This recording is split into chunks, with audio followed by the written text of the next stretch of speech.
ہماری ویڈیوز دیکھنے کے لیے ہمارے چینل صراط جنت کو سبسکرائب کریں۔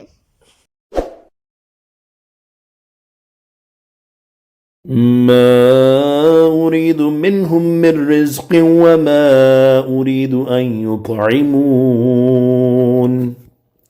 میں ان سے کچھ رزق نہیں مانگتا اور نہ یہ چاہتا ہوں کہ وہ مجھے کھانا دیں۔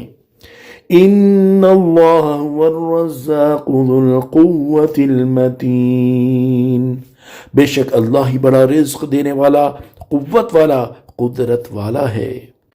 تفسیر صراط الجنان۔ ان آیات کا خلاصہ یہ ہے کہ اللہ تعالیٰ کی اپنے بندوں کے ساتھ عادت کریمہ ایسی نہیں ہے جیسی بندوں کی اپنے غلاموں اور نوکروں کے ساتھ ہے، کیونکہ بندے اپنے پاس غلام اور نوکر اس لیے رکھتے ہیں تاکہ وہ معاشی معاملات میں ان کی مدد کریں، جبکہ اللہ تعالیٰ کی شان یہ ہے کہ وہ رزق یا کسی بھی معاملے میں بندوں کا محتاج نہیں، بلکہ ہر ایک کو رزق دینے والا اللہ تعالیٰ ہے اور سب کی روزی کا کفیل بھی وہی ہے۔ بے شک اللہ تعالیٰ ہی بڑا رزق دینے والا ہے، وہی ہر کسی کو رزق دیتا ہے، وہ قوت والا ہے، اسی لیے مخلوق تک رزق پہنچانے میں اسے کسی کی مدد کی ضرورت نہیں، اور رزق پیدا کرنے پر قدرت رکھنے والا ہے، سب کو وہی دیتا ہے اور سب کو وہی پالتا ہے۔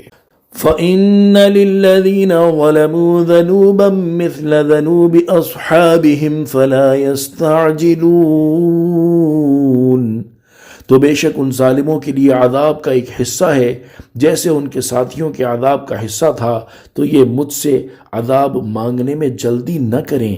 فَوَيْلٌ لِّلَّذِينَ كَفَرُوا مِن يَوْمِهِمُ الَّذِي يُوعَدُونَ، تو کافروں کے لیے ان کے اس دن سے خرابی ہے جس کی انہیں وعید سنائی جاتی ہے۔